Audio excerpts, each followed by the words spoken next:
Hey students, in today's video I am going to explain transportation in human beings.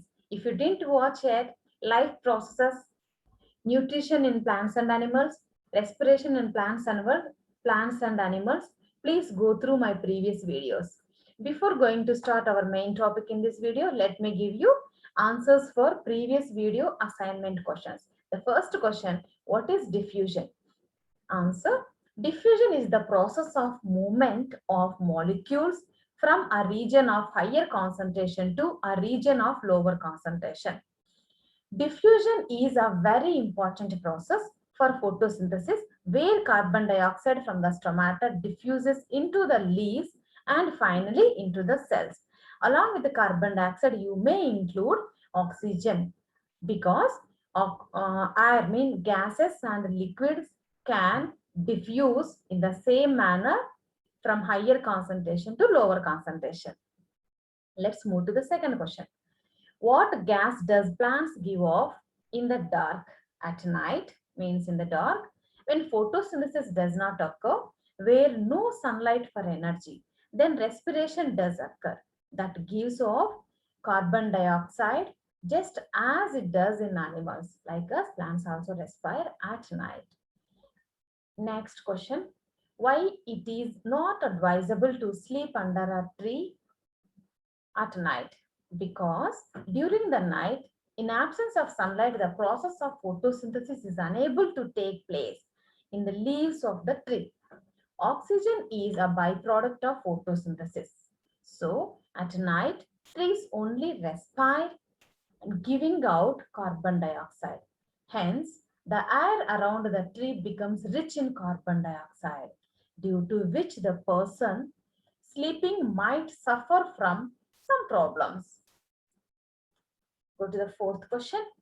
Plants have low energy needs as compared to animals. Explain.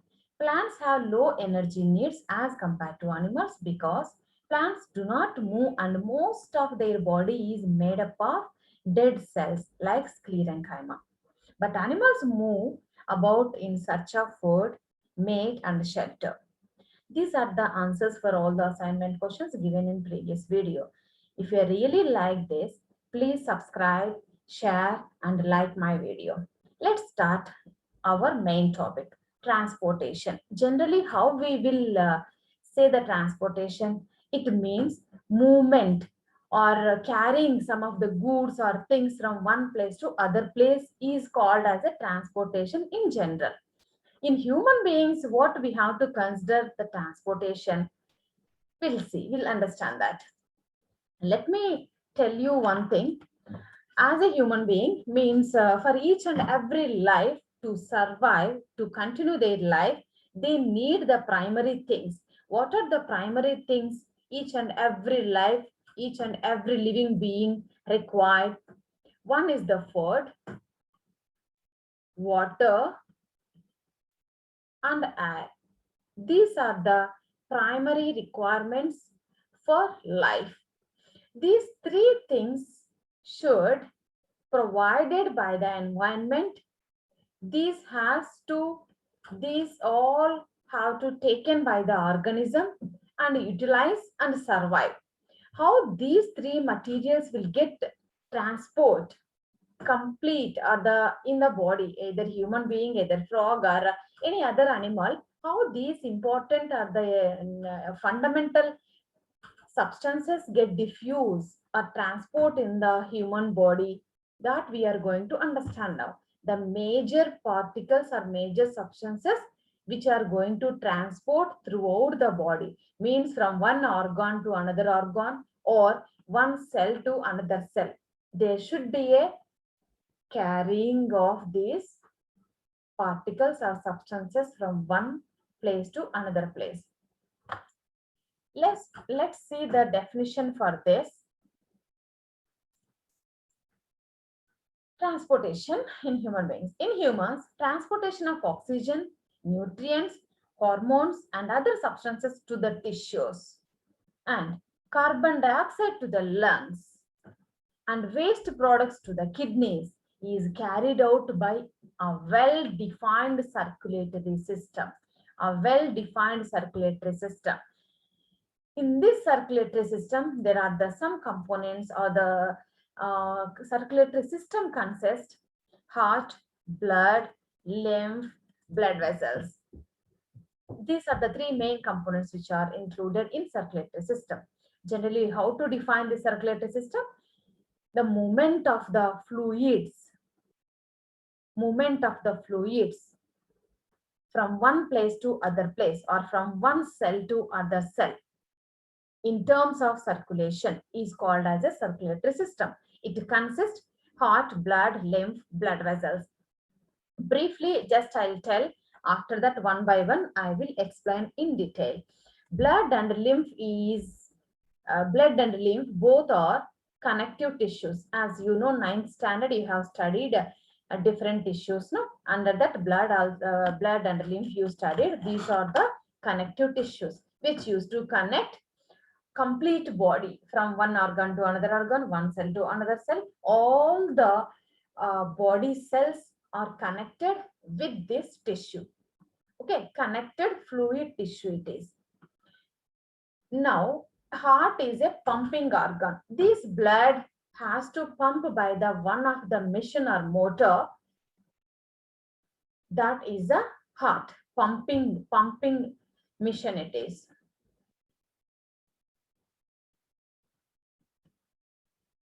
For the pumping purpose. Then blood vessels.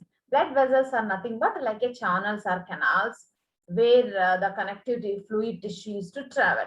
It has to move from one place to other place. There are some channels, no? There are some canals, tube-like structures. Those are called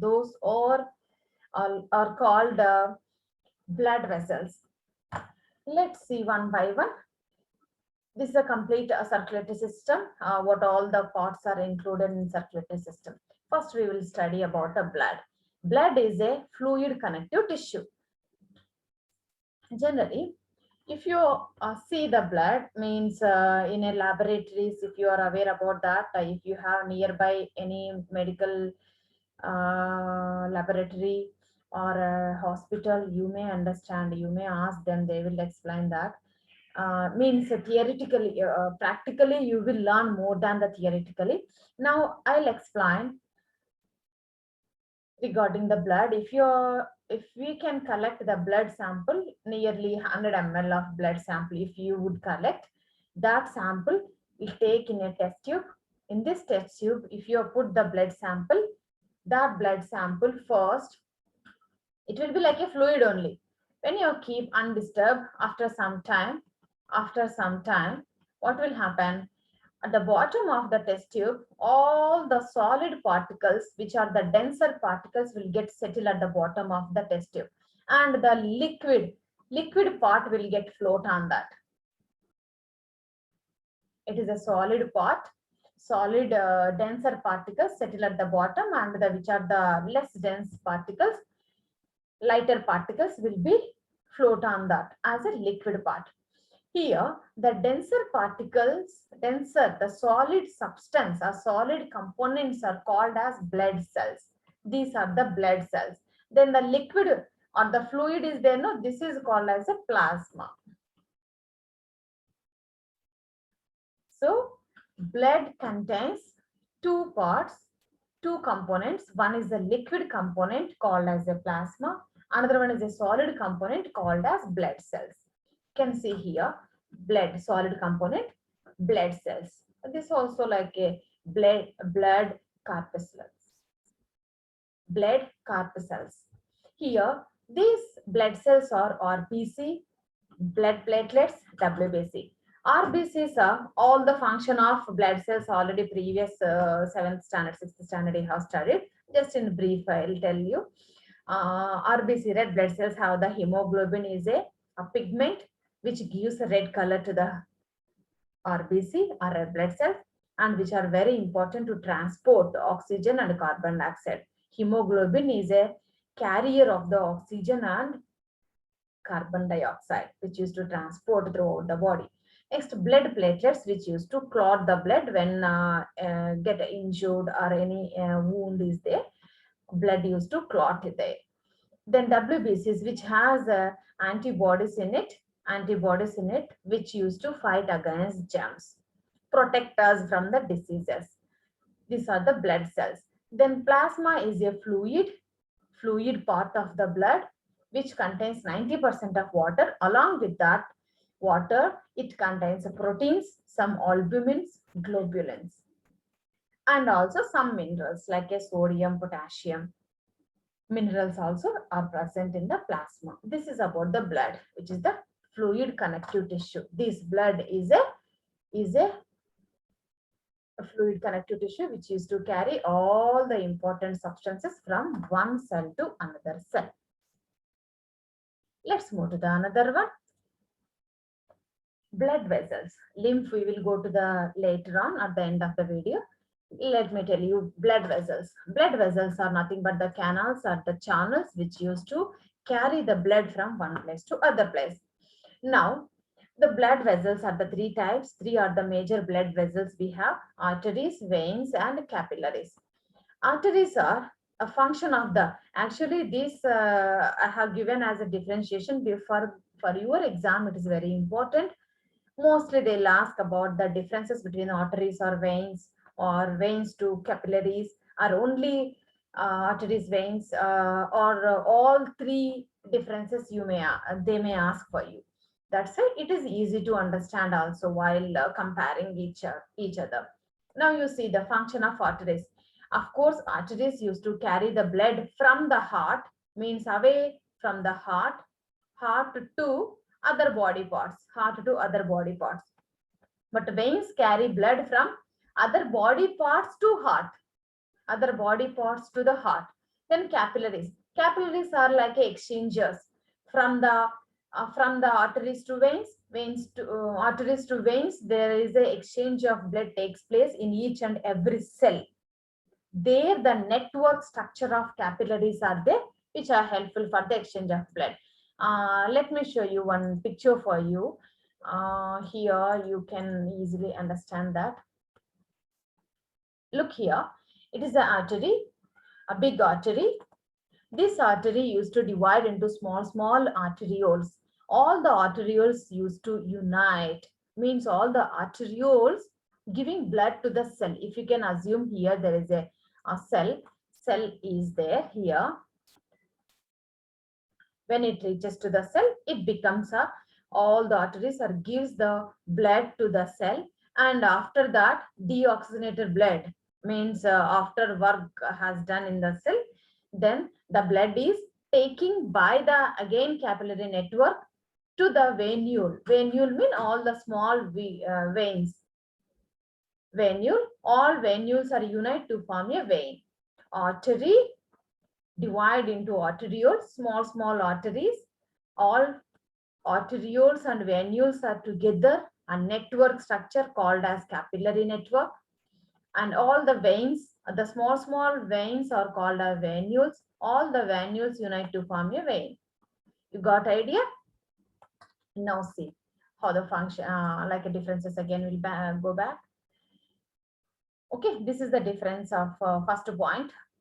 Next one, size of the artery. Lumen mean inside the diameter of the artery. Diameter of the artery is giving here. Size of the lumen is very small because it is very thick wall it is. Then it is a large and is very small because of capillaries are very narrow tubes. Next, thickness of the artery, thickness of the blood vessels. These are very thick and elastic and muscular. Veins are the thin and less elastic, and capillaries are the very thin, the single celled one. Blood flow, of course, you know, arteries are taking blood from heart. If they are taking blood from heart, mean of course they have a lot of pressure in it, and also blood will be moving very fast from the heart. They are taking, whenever heart will get contract, there is a lot of pressure. Blood is exerting on the arteries and also moving very fast. But in the veins, from the body cells, it is receiving, it is carrying. No, that's it. Blood used to flow very slowly, means just slowly, then pressure is very less. Then here capillaries, nothing will be very small, either speed and also pressure, both are very less. Next, Which type of blood used to carry by the artery? Oxygenated blood always carry by the artery. Here there is a one exception. Pulmonary artery is the only artery which carries deoxygenated blood. That later on you will understand in this video. I'll explain blood circulation. There you come to know. Till that time, just you keep it. But in exam, you no need to write this bracket one. Next, veins. Deoxygenated blood. Veins carries deoxygenated blood except pulmonary vein. Next, capillaries. Already I showed you picture. There is exchange. So both are there. It carries oxygenated blood to the cell body. Then again from the cell body, they bring deoxygenated blood. Next, presence of valve. Of course, what is that? Veins have valves because the flow of blood is very slow. There is a chance to backflow of a blood. To prevent backflow of blood, veins have valves. But in arteries, the blood is moving very fast with the high pressure. No need presence of valves. So no valves in arteries. Even capillaries also no need. Capillaries also don't have valves. Only veins have valves in that. Understood about these blood vessels? Let's move to the heart, which is another part in the circulatory system. Heart. As you know, where the heart is located. What is the location of heart? As you know, it is in a chest cavity. Chest cavity. This chest cavity is also named. It is a scientific term, no? Thoracic cavity. Thoracic cavity. This thoracic cavity is a cavity which is the above the abdominal part. If you don't know much thing, just you go to the previous video. Respiration in human beings, I explained there. Thoracic cavity. Heart is located in between the lungs. Also, you can write. Then, what is the size of the heart? As you know, each and every person have heart with their how much size of their fist. With that, it is the size. Everyone's its own fist size they have. Okay, fist size. Then what will be the weight? Approximately 250 grams is the weight of the heart. This is about the just physically what's the character, where the location and what's the size and weight of the heart. Now come to the important topic. Heart has a 4 chambers. 4-chambered heart we have, and 2 auricles and 2 ventricles, left atrium and right atrium, left ventricle and right ventricle. You can see here,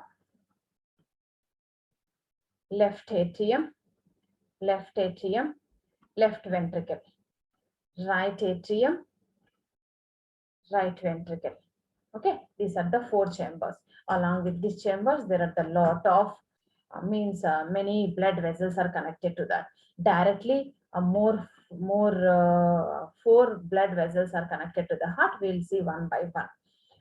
Okay, this is about the heart. How to draw the heart? Sometimes, mostly the labeling will be, if they would ask in the exam. In another video, I will explain how to draw heart in easy manner. Let's see the blood circulation. Let's see the blood circulation through the heart. This is the very important topic. You have to understand clearly. Yeah. Here, generally, you know, whenever you breathe in under respiration, if you are not understanding, just once you go through that, when you breathe in oxygen, it reaches to the lungs. In the lungs, there are alveoli. Oxygen, whenever we inhale, finally it reaches to the alveoli by the different channels. In this alveoli, exchange takes place. In alveoli, if there is, already the carbon dioxide is present, then that used to exchange with the oxygen. So all the oxygen entered to the alveoli, means the oxygen is taken by the capillaries. Finally, capillaries are unite to form one blood vessel. So the blood which is coming out of the lungs out of the lungs is a oxygen rich blood, is a oxygen rich blood. Oxygen rich blood is also named as oxygenated blood. Oxygenated blood. This oxygenated blood used to carry by the blood vessel is pulmonary artery. Sorry, pulmonary vein. Pulmonary vein, which is to carry the blood from lungs to heart. Remember. Now, the oxygenated blood is reached to the left atrium. From the left atrium, blood used to flow through the two valves here. Two valves will be, those are the bicuspid valves. Those are bicuspid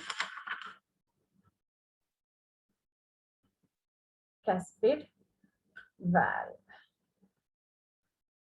Bicuspid valves will be, through this bicuspid valves, blood used to flow from left atrium to the left ventricle. Now the blood is entering to the another blood vessel called aorta or aorta. Sometimes you may pronounce that in some places. Aorta or aorta, which is the largest artery, which takes the blood from heart. Whenever heart contracts, blood taken means a complete blood flows from left ventricle to the aorta. This aorta is carrying blood from heart to all the body parts. Each and every body part, blood get from the aorta. Means so aorta is again subdivided into different arteries, and each and every artery, when it reaches to the cell, it divides as a arterioles, as you know. Here in each and every body, already under the nutrition, under the respiration, we have studied that each and every cell is having the glucose. Each and every cell is having the glucose. After nutrition, you come to know that. Then respiration means if the glucose gets oxygen, in presence of oxygen, that used to break down and produce energy along with releasing of carbon dioxide. So the aorta is main arteries are bringing blood from heart to all the body cells. In each and every cell, there is a breakdown of glucose and releasing of carbon dioxide. Because of oxygen is giving by the blood, no? Then we will get energy and also releasing of carbon dioxide. Now the blood which is there in the cell turned as a oxygen less, means oxygen got utilized, so it becomes carbon dioxide rich blood. So in the body, mean each and every cell having a carbon dioxide blood, means carbon rich blood or deoxygenated blood. What is this? Carbon rich blood or deoxygenated blood. Deoxygenated blood. This deoxygenated blood from each and every body part or the cell is taken by the veins and giving to the right atrium. A blood vessel which is carrying blood from the body part to the right atrium is called as a vena cava. This vein is called as a vena cava. This is the vein which is carrying deoxygenated blood from body to heart. This is one of the vein. From the right atrium, again here there are the three valves. There are three valves. That's why this is called as a tricuspid valve. Tricuspid valves. These tricuspid valves are helpful to flow of blood from right atrium to right ventricle. Now the blood is flowing from right ventricle to the lungs. Who is carrying this deoxygenated blood from heart to the lungs? The blood vessel is pulmonary vein, pulmonary artery, sorry, pulmonary artery.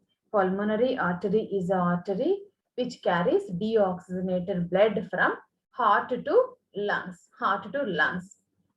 Now, in the lungs, whenever carbon dioxide is reaches here, then again this carbon dioxide is diffused into alveoli.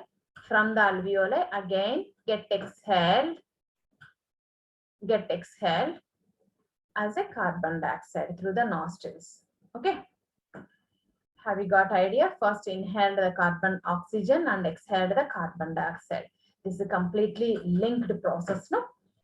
Let me give you overall view of this circulation, blood circulation. First, blood is transporting or flowing from lungs to the heart, from heart to the body parts. In the body parts, it converts as a deoxygenated blood. This deoxygenated blood again carries to the heart. From the heart again goes to lungs. The complete, you can see the complete cycle. Lungs to heart, heart to body, again body to heart, then heart to lungs. It is actually one cycle. Now what I told you, it is a one cycle of circulation. In one cycle of circulation, from lungs to heart, heart to body, then again body to heart, then heart to lungs. Yes. In a complete one cycle, blood is passing through heart twice. Twice the blood is passing through heart. From lungs to heart one time. Then again body to heart another time. In one cycle, blood is passing the heart twice. That's why this blood circulation is called as a double circulation. Is called as a double circulation. Got it? I hope you understood this double circulation. Why in a birds and human beings double circulation is taking place, or why four-chambered heart is helpful. Those all the questions you will figure out the answer by this blood flow. Got it? Here some more thing, just a very important thing is vena cava. There are the, like as you know, from the body parts blood is taking by the veins. Main vein is the vena cava. It also divided as a superior vena cava and inferior vena cava. Superior vena cava means which brings blood from upper part of our body. Actually, at the center, the chest cavity, heart is there. From upper part of our body, all the blood brings to the heart is a superior vena cava. From lower part of our body, a blood brings back to the heart by the inferior vena cava. Superior means from upper part of our body. Inferior means lower part of our body. In the same manner, aorta also, which is to distribute to lower part of our body and which is to distribute to upper part of our parts of our body. Okay. This is the how circulation of a blood. You try to note it down. You keep it written thing in your notes. It will be very helpful for you. Now the next thing we'll see. This is the labeled one. If you want, you can take a screenshot for this. A labeled one. Already completely labeled. Just what I explained now. This is the thing. Here, double circulation. A definition, you can see the circulatory system of a man is also called as double circulation, as the blood passes through the heart twice in one complete cycle of the body. A complete cycle of the blood in the body also you can add. These circulations, they classified as pulmonary circulation and systemic circulation. Let me tell you that. Here, which is the pulmonary circulation, which is the systemic circulation. blood which is directly connected to the lungs. As you know, this blood vessel is called as a pulmonary artery. It is the pulmonary vein, right, which is direct contact with the lungs. Now the double circulation has a two steps. One is the pulmonary circulation, another one is a systemic circulation. Pulmonary circulation means blood which carries or flows from lungs to the heart, lungs to the heart, lungs to the heart, again from heart to the lungs, from heart to the lungs. Okay, this cycle is called as a pulmonary circulation. Okay, next another circulation is from heart to the body, from body to the heart. So which is connected to the heart and body. It is a systemic circulation. It is a systemic circulation. Double circulation, one is a pulmonary circulation which is directly linked with the lungs. That's why even you can see the artery and veins also named as a pulmonary. The word which is used direct contact with the lungs is named as a pulmonary. So pulmonary circulation also which is related to the lungs. Lungs to heart, heart to lungs again. Then systemic means heart to body, body to heart. Okay. Now see the definitions for them. Pulmonary circulation. Blood moves from the heart to the lungs and back to the heart. Okay. Next. Systemic circulation. Blood moves from heart to rest of the body and back to the heart.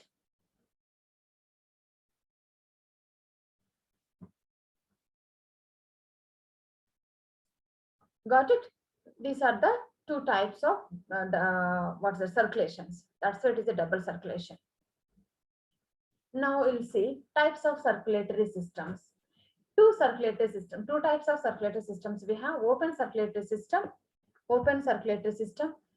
which is very primitive organisms shows this, not well developed organisms.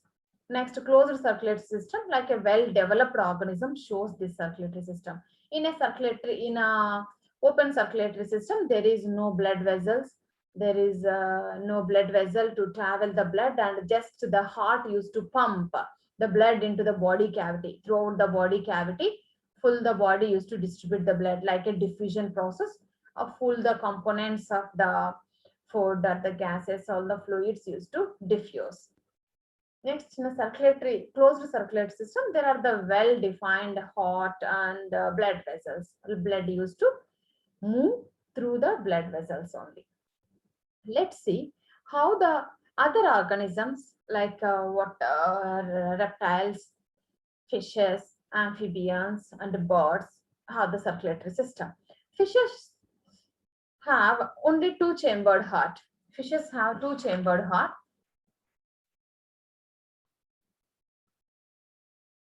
One auricle and one ventricle. One auricle and one ventricle. Here, so just you can take here gills are there. As you know, they used to respire through gills, no, not lungs. So gills takes the oxygen, then oxygen gives to the body. It gives to the body.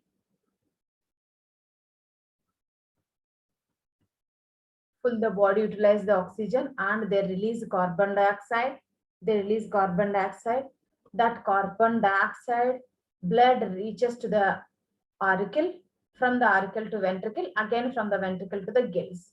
Here you can see complete one cycle. In complete cycle circulation of blood, only one time blood is passing through the heart. That's why it is a single circulation. Then amphibians and reptiles which have a three-chambered heart,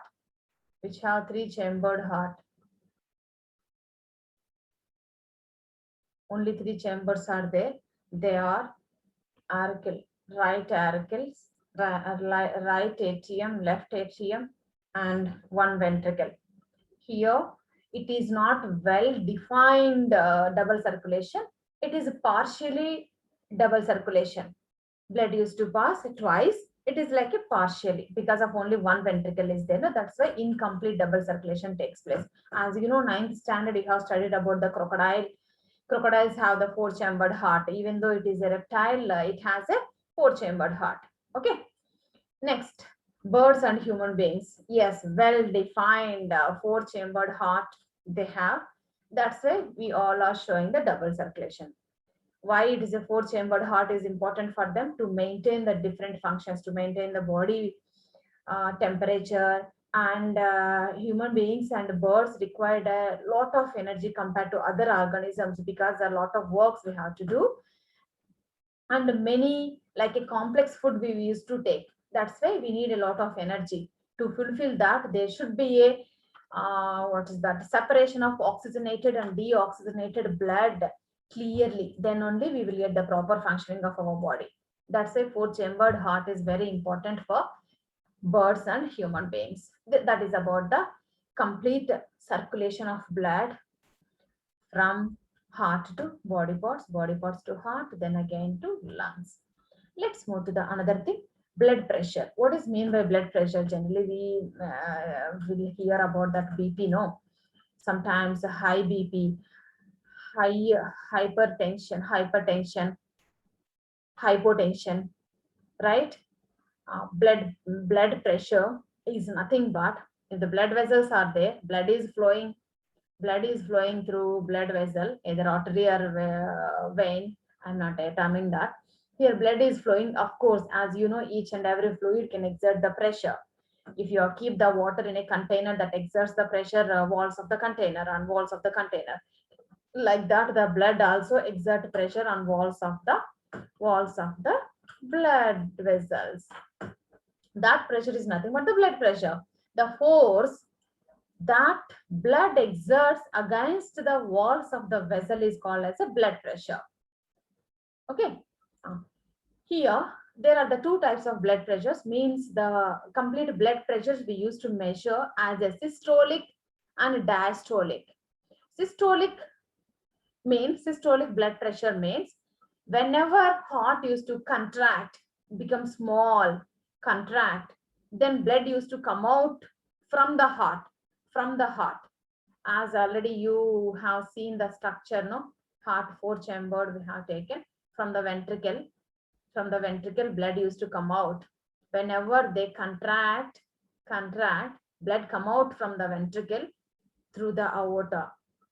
It has a high pressure. Whenever it contracts, the pressure is given, pumping out, just pumping out.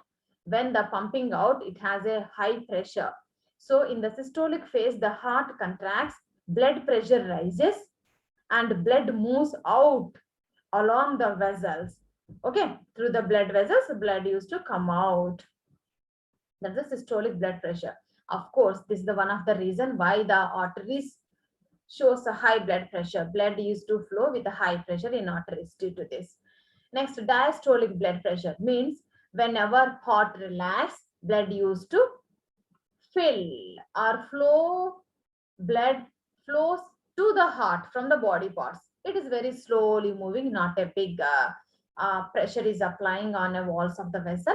It is a low pressure flow of the blood, and that pressure is called as a diastolic blood pressure.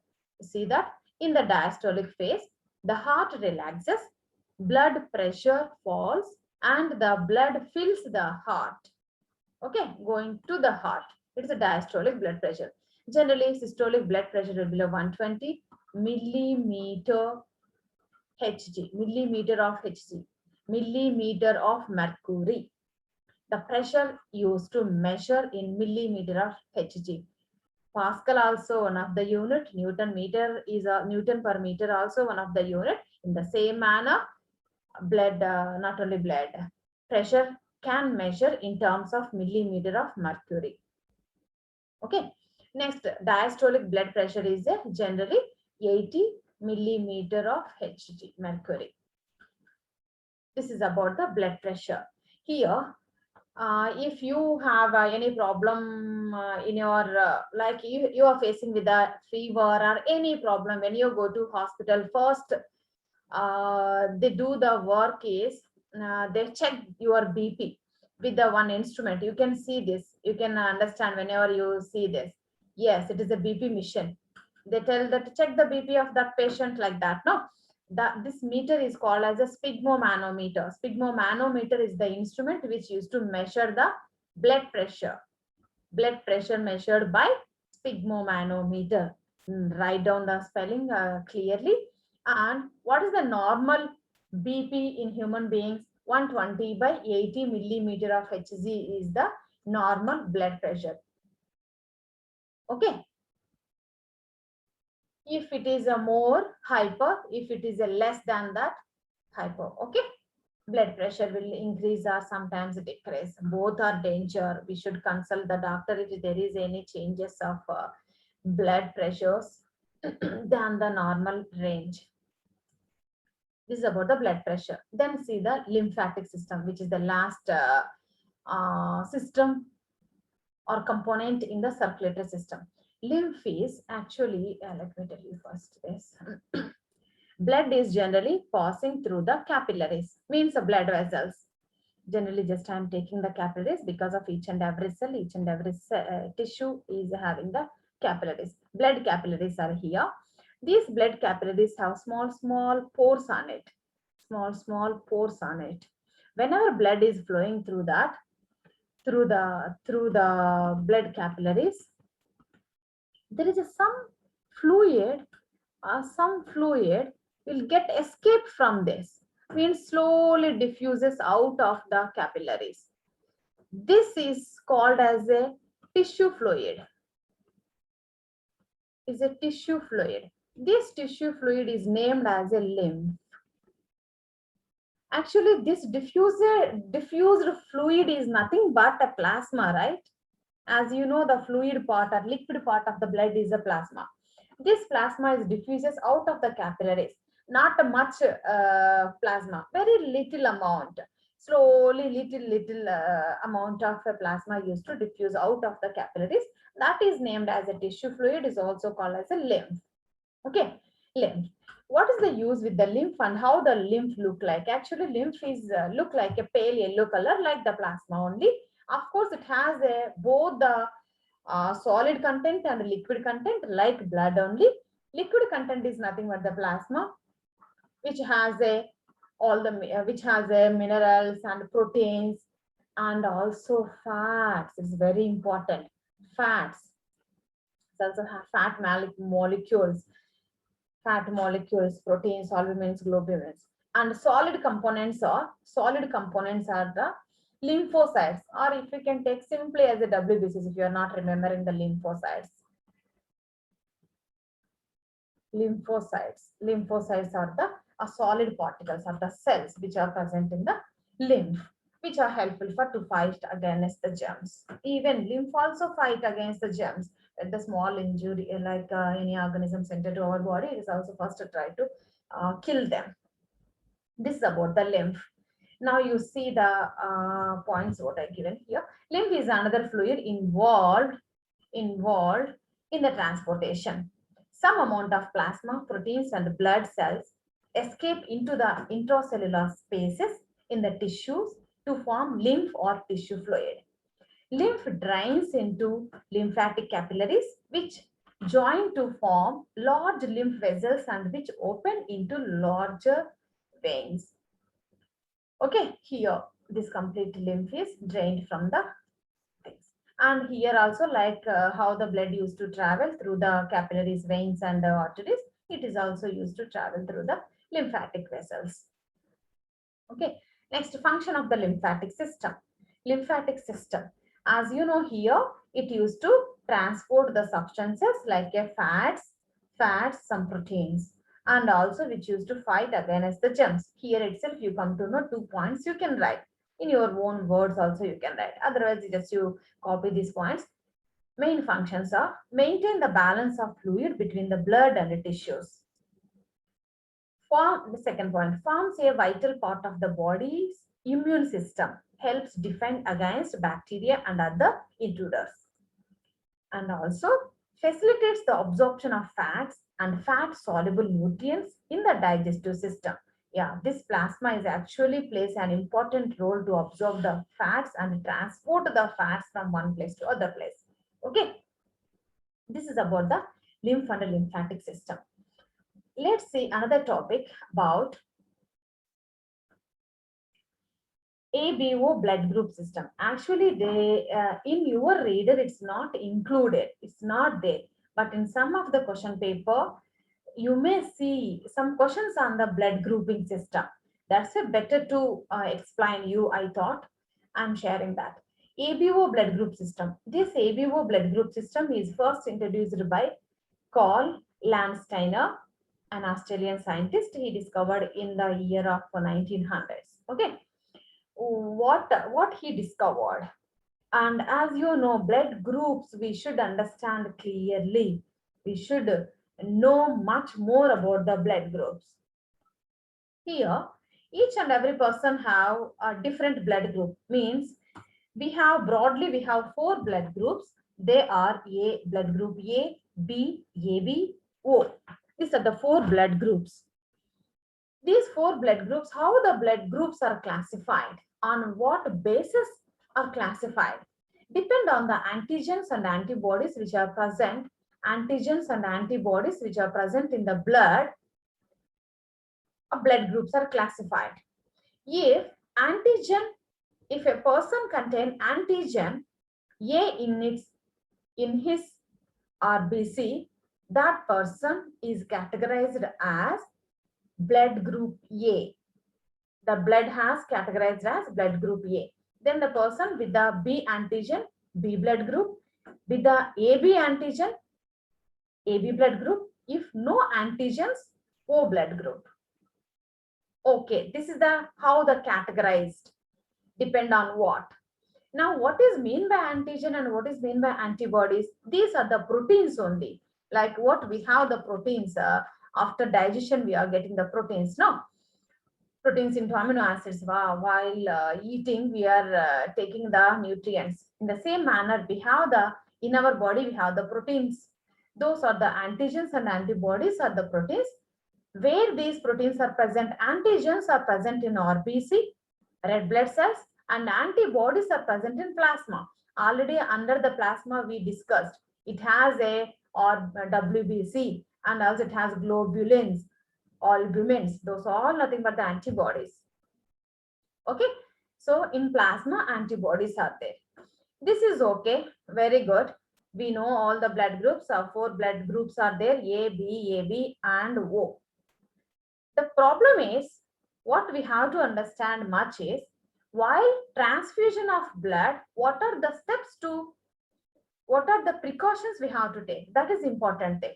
What is meant by transfusion of blood? Transfusion of blood. Blood transfusion is nothing but transfer of blood from donor to recipient.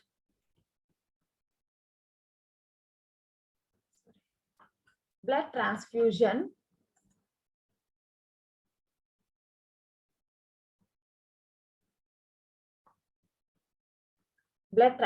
is nothing but transfer of blood from donor to recipient. Is called as a transfusion. Here, the important thing should remember is, while transfusing the blood groups should match. It is the important thing. The blood groups should match. Both the donor blood group and recipient blood group should match. Why it should match? Because each and every person blood has some antigens, means antigens and antibodies. If we will get, means the recipient can receive the blood of another blood group, this blood recognized as a foreign particle, as a germ, as a pathogen, then it fight against them and kill all the blood cells. That's why we have to be conscious while transfusion of blood. Let me explain with one example. If person, if person X, he is with a blood group A, he requires blood from the blood group A person. But Y person is the donor, he is donating the blood, his blood group is B. Okay, he is the recipient. Now, if the blood group is, if the A person can receive this blood, this A group person blood has antigens A and antibodies B. So whenever this blood entered to the body of the X, which is A blood group, here it recognizes this body blood as a foreign particles, as a pathogen. Then there will be a releasing of antibodies. Lot of antibodies releases, and this all the antibodies fight on these blood cells and kill these blood cells. So there is a agglutation takes place. Agglutation means the clotting of the blood. Blood used to clot inside the blood vessels. Then due to the agglutation or lack of the blood cells, because of continuously killing them, lack of blood cells or agglutation, the person finally leads to death. This causes if unmatched blood can transfuse. Remember, this is very important. Now you come back to the table. Here A blood group person, he recognize if the B blood group person gives blood to the A, he recognize it is the antibodies. Then he also recognize these are the antibodies. Here nothing is there, no antibodies released. That's why this person can take any blood. Here there are the two antibodies. Whatever the blood you will give to him, he will recognize and he'll kill that. That's why here you can see can donate to A blood group person can donate to blood only to A and also AB. Why AB? There is no any antibodies to release to fight against anybody, any blood. That's it. This person can donate. Then B blood group person can donate to B and also AB. And AB blood group person, he cannot donate to anyone. He cannot donate to any other persons, only AB person can donate. Then what about O? He can donate to all the people because antigens are not there. So no one are there to fight, to form a agglutation. There is no fighting. O can donate to all the people. Then receive. A can receive from A and O. Already we told A can give to anyone. Then B can receive from B and O. AB can receive from anyone because no antibodies. O, he cannot receive from anyone, only receive from O. Finally, O blood group person is called as a universal donor. Why we call it as a universal donor? Because he can donate to anyone. Then AB blood group person or AB blood group is called as a universal recipient. Okay. Universal donor is a O blood group. Universal recipient is a AB blood group. This is about the AB blood group system. You have to remember how to transfusion. What is the important points to keep in mind. Okay. This is about our main topics in this circulatory system or transportation in animals, human beings especially. Here you can see one activity you have 6.7, nothing. Here just a comparison between the different animals and in human beings, in children, females, males, how the difference is their hemoglobin percentage. You can see here the table I have given. Why this table I am giving here? It is helpful for you in case based questions. As you know, last year question paper got changed. You have case based questions. There they will provide like these tables, and they'll ask some questions regarding this table. Once you just look, children, the average is like a 16 to 13, below 12 years. Then females is around 14 grams per dl. Here what is this dl? Gram per deciliter. Blood used to hemoglobin level used to measure or express in terms of gram per deciliter. In some places very less, some places in percentages also they used to express, but majority we have to think, we have to write as a gram per deciliter. Then males is, it is around 14.5 to 15.5. Females, if less blood, average is a 14, male is average is 15. Okay. Then animals, different blood variations are there, hemoglobin percentages, hemoglobin ratios are there once you check it. Okay. Then the final aspect is, usually I used to give assignment questions at the end of the video. No? The first question, first assignment question, what is the advantage of having 4-chambered heart? Second one, why is it essential to match the blood groups of donor and receiver person before arranging transfusion of blood? Third one, give a reason why the arteries are thick walled. Fourth one, what is blood pressure? How is it measured? Okay, you all of you try this one. If you are not getting answers, after that I'll post this in a next video. Keep watching. If you are really like this, please subscribe, like and share to your friends.